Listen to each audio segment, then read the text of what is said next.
So where do you start, man? When it ain't looking too flash for you across the board. You know, maybe you're putting on weight, you're dissatisfied with your work situation, maybe you're withdrawing, becoming a bit more isolated, addictions are setting in, you're becoming more deeply entrenched in a life that you never intended to have, and you're slowly losing faith in your ability to even affect positive change in your life because you've made 1,000 promises before and you've broken them, and your own word now means nothing to you. Maybe you're lost, lonely, confused, afraid, you're growing bitter. Our pets' heads are falling off! I remember tossing and turning one night in a place like that. It's a dizzying and overwhelming state to be in, but it had become quite familiar to me at that time. My dream had collapsed. I'd nurtured it from its inception, held it close from the world outside, protected it from people's words, people who said I couldn't do it, from my own doubts and inhibition. And through all those years in the dark, it had been the great equalizer, the North Star, that one thing that it was almost like, it doesn't matter where I'm at now, because one day I'm going to be there. All of this will just be a distant memory, the steps that were required to make it here. But when that dream collapsed, when the clouds eclipsed it and I could no longer see, I was lost. And for the first time, I was forced to look down at my reality for what it truly was. And I started to think, maybe this isn't my middle passage, maybe this is my final destination. I was deeply entangled in a working relationship with a narcissist, and it was just he and he was my boss. Years of bitterness, of unspoken truth and growing resentment was now spilling over into my life. It wasn't contained in this, it's just work, it's all good. I couldn't help but have the rest of my life affected by the toxicity of that, and I've begun to make a habit of dissociating, checking out of my body to avoid the discomfort of the present moment. And my days had become a perpetual pleasure chase. I could only see as far as the next high. My whole day was strung together by these little dopamine peaks. That's what I was following. That's all that mattered to me. And my weekends took that to an extreme. Party lifestyle, bender lifestyle, so multiple days in a row, very little sleep, drugs. I felt as though I didn't have a single person on earth that I could truly share that with, because I didn't want anyone to know how bad it had actually gotten. I ain't never let no one in my corner like that. Left all the lines blank, call you right back. Fix up, ain't wanting to see me bleeding. Had the cut bandaged out before I seen him. That was my mentality. To isolate, work on this myself, fix myself up, come back, I'm all good. No one even knew that my shit was fucked up. And I remember staring at my ceiling one night, tossing and turning, I could not sleep. And I was looking at the state of my life and how across the board, it seemed like everything was on fire. I was in a strong downward spiral, and not only did I not know how to get out of it, I was losing the will to even try. And this is when you're in real dark territory. I felt that I was wasting my potential, wasting my life away, and I was running out of time, and I could feel the pressure of the clock ticking, like, get your shit together because you're gonna miss the bus. And I remember staring at the ceiling. I was completely overwhelmed, and I just felt like, this seems like a moment where I should cry. I've got all this stuff built up in me clearly. I'm pretty sure this is when you cry. And I was like, come on, no. Trying to squeeze a tear out, and I couldn't. And I was like, God damn, I am jacked up. I can't laugh properly from my belly. I can't even cry. How jacked up do I have to be to not even be able to cry? You know, and at that point, I don't think I had cried in like 3 or 4 years. It's just a good sign that things are working as they should. But I was all backed up. I was dissociated. My mind, my body, and my spirit were all in different places doing different things. And it was like, where am I? Who am I? How did I end up here? And the turning point came in 2019. I was working alongside a man who had come to be somewhat of a mentor to me. He was someone that I admired because he was extremely wealthy, but by the same token, he was a good man. He was down to earth. He was real. He wasn't holier than thou. We were helping build some of his properties, and he would quite literally rock up, pick up the spade, and just work with us. I respected this guy. And one day we were working alongside each other, and this was in the midst of what I can now see was the lowest point of my life. As usual, I was dissociated. I really hated my position in the company. I was like unskilled labor. So I'm in that awkward space where I'm super valuable to the company, but it's not justifiably compensated through pay because I'm not technically qualified. If I was smart, I would have got the ticket. But you see, I didn't expect to be in this position doing this for this long. It was one of those things where it was like, I thought this was an intermediary period, and I didn't want to invest too much time in it because I thought I'll be passing along and going on my merry way soon. So anyway, I was checked out of my body. I was not in a good place, and this man turned to me with pity in his eyes, And he just looked at me, man, and he said, "What happened? What happened, Fletch?" And dude, that cut me down. My whole life was bubbling over at this point, and that was just the one thing just to send the nail home. And that rocked my world, because he at one time had admired me. I remember the first day we met, I was on like a period of expansion in my life. I was killing it. I was really embodying a better version of myself. And I remember we first went to work with him, and I just steamed in and I was smashing work. And he approached my boss and said, "Who is this guy?"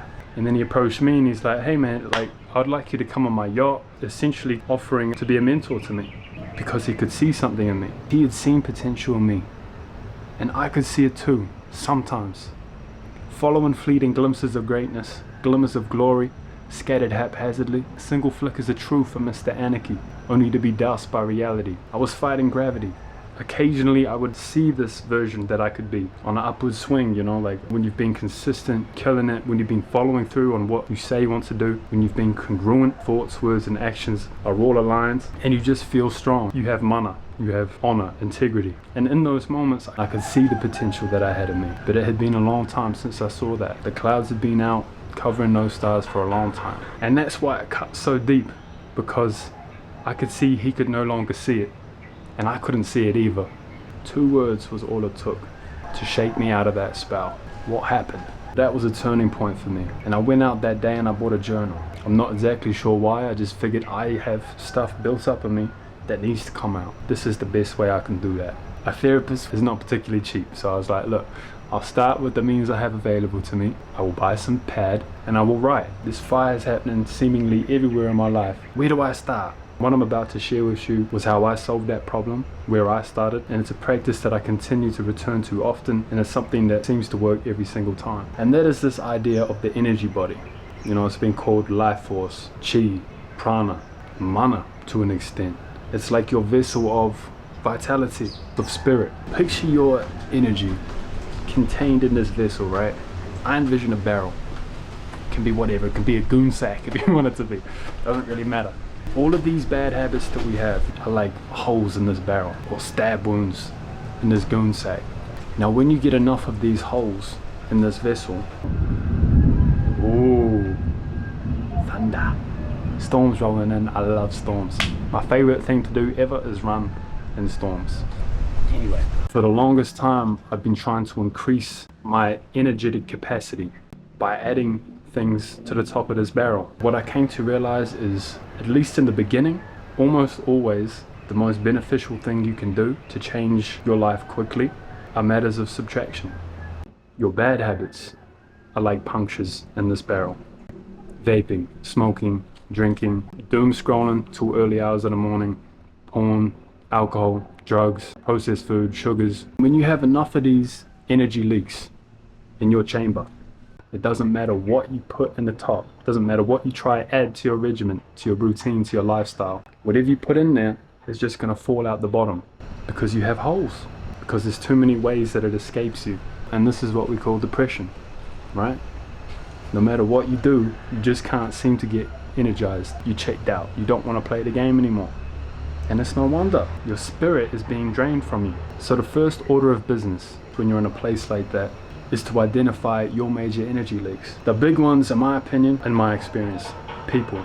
Some people are literally what's known as the dark triad. Psychopaths, narcissists, Machiavellianists, or the fourth one is sadists. I won't go into explaining that. You can research that if you want, but essentially 3% of the population are estimated to be in this category. And these people are just straight up energy vampires. And if you encounter them in your life, you have to cut them off, because they will suck you dry. And I've learned that the hard way, and I know that for sure. And it can feel quite ruthless and harsh, but it has to be done. In my experience, it can be one of the biggest energy drains you could have. Another common one is like vape or cigarettes. Porn is another huge one. And if you're using that daily, it can literally rewire your brain, jack up all your dopaminergic reward pathways. It's a difficult one, but I suggest you rid yourself of that. Your work environment is a big one. Hell, even like non-stick pans with Teflon, processed foods, sugar, carbs. All of these things have an effect on our physiology, on our gut bacteria, on our hormones, and as a result, our mood. And our mood has an effect on how we interact with the world. And how we interact with the world determines what the world reflects back at us. So when you begin to increase your energy body, to strengthen it, to gain vitality, eventually you're gonna hit an upward spiral. Okay, I'm sure we're all familiar with a downward spiral. Been there, done that. Upward ones exist too. And man, it's a hell of a feeling, bro, to come up. You clean up your act a bit. Your body begins to regulate, your mind, your gut, your brain, your hormones. You begin to think and see clearly.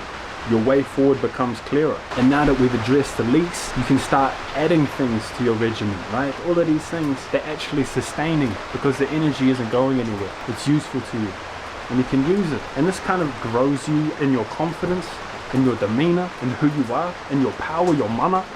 And the universe responds positively because that's the vibe you're putting out. And when you do this for a little while consistently, that's when changes begin to happen dramatically. You start to truly find your power because there's no more of this 3 steps forward, 2 steps back, carry on. This self-improvement seesaw that we all end up on, you know, when you're on point and you're cracking the whip and you're slaying it and then you fall off and you beat yourself up, you're on the start next Monday buzz. There's no more of that. You've removed the ball and chain. You've offloaded your baggage. And from this point, man, you're free to maneuver. And this is when life becomes an enjoyable game. It's kind of like trying to mop a floor while you're bleeding. You're just making more mess. Address the wounds, address the leaks first. That is the first place you start. And then from there you have a solid foundation to build upon. Start with identifying the things that are the major energy leaks in your life. Now list them in order of which take the most energy from you. I doubt that you're going to be able to fix all of these things at once. Focus on the main ones. Focus on the ones that seem to have a chain reaction. So for example, alcohol. You go out drinking and then you crave nicotine, so you're smoking and now you're lit, drugs become involved. You're staying up late, the next day's wrecked, Monday's hellish. The core of this issue here is alcohol. Try to address that first. And this is not an easy process. This might take you 6 months, it might take you a year, it might take you 5. But never fall off trying. You're gonna fall off being consistent with it. It happens to all of us. But don't give up trying holistically. From a big picture, you gotta keep showing up and it gets easier. What used to be 3 steps forward, 2 steps back becomes 3 steps forward, 1 step back, 3 steps forward, pause. It takes as long as it takes. And as you subtract, add. Fill the void left behind by one thing by adding a positive opposite. So for example, when I quit ciggies, I started doing breathing exercises. So it was like extra incentive to stay on track with it, because it felt like I was healing my lungs and healing my body, and it just helped make the cravings go away more. If you're trying to clean your diet up, then start training, because by the time you've busted your ass in a workout, you're not going to want to ruin the progress and kill the momentum by eating sugar or processed crap. The aim is to become as consistent as you can, and it's not going to be easy. It's going to take a while to get the hang of it. It's like a percentage thing, you know, what percentage of the time are you on and are you off? If you've been in a real bad place, there's a good chance you've been off for like 90% of the time. But slowly through these practices, through plugging up these leaks and adding new practices to fill those voids, soon it's going to be 20% on, 80% off, 50% on, 50% off. And slowly this seesaw begins to balance out. And you hit this point where you're not taking back steps anymore. It's just forward. And from this point, you can become a truly effective person. This is like the first step, right? And it's an ongoing step. This is an ongoing game that never ends. But with this newfound clarity, now it's a good time to make a plan. And again, this is a long-term thing. Just begin. Just start. Start asking yourself questions. What do I really want? Why? How can I do that? What do I need to do in order to make that a reality? How long do I expect that to take me? Hint, it's probably going to take you 3 times as long as you think it will. That's okay. Ask yourself the big questions. Commit to your path. Continue to recenter and realign as you go. As you walk the path continues to appear and unfold. And it's often only when we look back that we see how all the pieces fit together. Keep showing up, keep getting back on the horse when you fall off, and one day, probably sooner than you think, you're gonna wake up in a place that you once would have only dreamed about. And you'll realize that all of the gnarly shit that happened along the way had to happen in order for you to learn the lessons that led you to this very moment. And this very moment is exactly where you need to be. It's a beautiful moment when that happens. It might not be that far away. That moment's waiting for you on the other side of consistency. Don't give up, man. You got this.